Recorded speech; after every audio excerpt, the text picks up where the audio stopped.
देखिए, पहले तो एक साथी खो दिया है और साथियों की अहमियत, एक कार्यकर्ता पदाधिकारी की अहमियत जो है, ये कार्यकर्ता दूसरा जानता है। मैं भी आज़ाद समाज पार्टी का एक कार्यकर्ता हूँ और मैंने अपना भाई खोया है। तो अब मैं उस परिवार से मिलने आया था और उनके आज के बाद उनके साथ जीवन में मेरा एक और रिश्ता हो गया है, तो मैं उस रिश्ते को निभाऊंगा।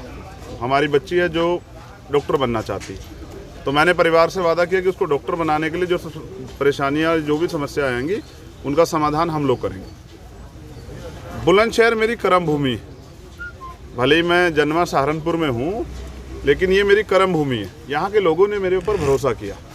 जब मैं पहला चुनाव लड़ने के लिए विधानसभा यहाँ आया, तो इन्होंने मेरे ऊपर भरोसा भी किया, विश्वास भी किया और मुझे सपोर्ट भी किया। तो मैं बुलंदशहर को अपने घर की तरह देखता हूँ। तो घर में क्या रणनीति होती है, घर सबसे मजबूत किया जाता है, तो मैं इसे मजबूत करूँगा। और जिस तरह से अभी हमारे कार्यकर्ताओं ने पिछले हफ्ते जो मीटिंग की थी, उसमें मांग उठी थी कि मुझे यहाँ से चुनाव लड़ना चाहिए, तो अगर हमारे कार्यकर्ता कहेंगे तो मैं यहाँ से चुनाव जरूर लड़ूंगा। लेकिन हमारा अंतिम लक्ष्य ये है कि वर्तमान में जो उत्तर प्रदेश में गुंडा राज चल रहा है, जैसे कि अभी आपकी जानकारी के लिए बताऊं कि हाथरस पीड़िता जो है, उसके वकील और उनके परिवार पे कल कोर्ट रूम में हमला हुआ। तो समझिए कि जब यहाँ कोर्ट में भी जो है सुरक्षित नहीं हैं लोग, तो फिर कोर्ट के बाहर क्या हो रहा होगा। तो यानी कि आम जनता न्याय कैसे सुनिश्चित होगा। तो मैंने तो माननीय न्यायालय से ट्वीट करके अभी अपील की है कि वो उस अपराधी को गिरफ्तार करें, क्योंकि अगर न्यायपालिका में से भी न्याय नहीं मिलेगा और वहाँ भी जनता सुरक्षित नहीं, तो न्याय सुनिश्चित कैसे होगा, ये बड़ा सवाल है।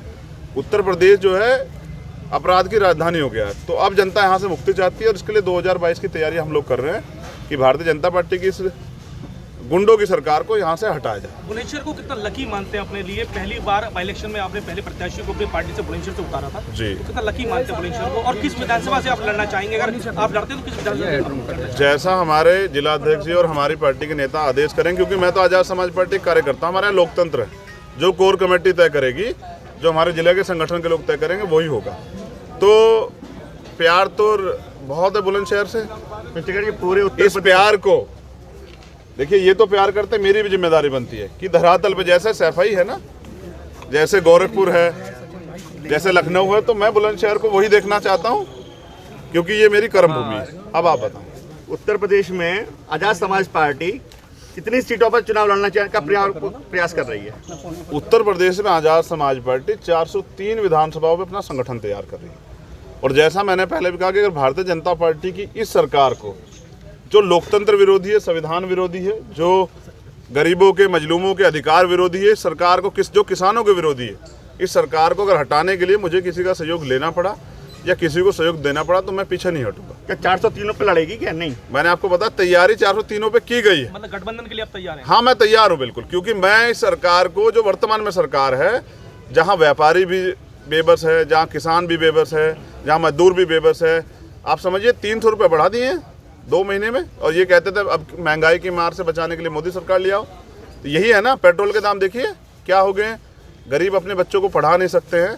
तो इस प्रदेश को और इस देश को की रखवाली करना इस देश के नौजवानों की जिम्मेदारी। गठबंधन के लिए आप किस पार्टी पर भरोसा है कि अगर जो आपकी नीतियां हैं वो पार्टी आपके साथ मिलकर काम कर पाएगी? इसके लिए कॉमन मिनिमम प्रोग्राम है, हमारे अपने एजेंडे हैं, हमारे अपने मुद्दे हैं। जैसे हमारा मुद्दा है यहाँ महिलाओं की सुरक्षा, हमारा मुद्दा है यहाँ नौजवानों को रोजगार, हमारा मुद्दा है यहाँ टोल फ्री, हमारा मुद्दा है टोल जो देखिए कैसे लोगों की जेब काट रहे हैं, डबल लेते हैं।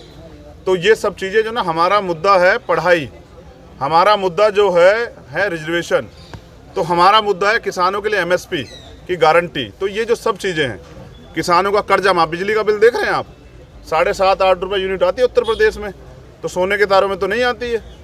तो ये सरकार तो छलावा कर रही है, धोखा कर रही है। धर्म से पेट नहीं भरा जा सकता। चंद्रशेखर जी, भाजपा को वसीम रिजवी ने सुप्रीम कोर्ट में कुरान पाक को लेकर के एक याचिका दाखिल की, जिसके कई पार्टी विरोध में आई, उसको लेकर के आपकी पार्टी ने क्या किया? देखिए, मेरा सबसे पहले मेरा स्टैंड था कि ये गलत है। देखिए, भारत में धार्मिक स्वतंत्रता है और इसलिए के लिए कॉन्स्टिट्यूशन के आर्टिकल 25-26 है, किसी भी धर्म पे या उसके धर्म के मानने वाले लोगों के साथ खिलवाड़ नहीं हो सकती। वसीम रिजवी का बयान कठोर जो है आलोचना के लायक है और मैं उन पर चाहता हूँ सख्त से सख्त कार्रवाई, जिससे कि यहाँ इस्लाम धर्म के मानने वाले लोगों को ठेस ना पहुँचे।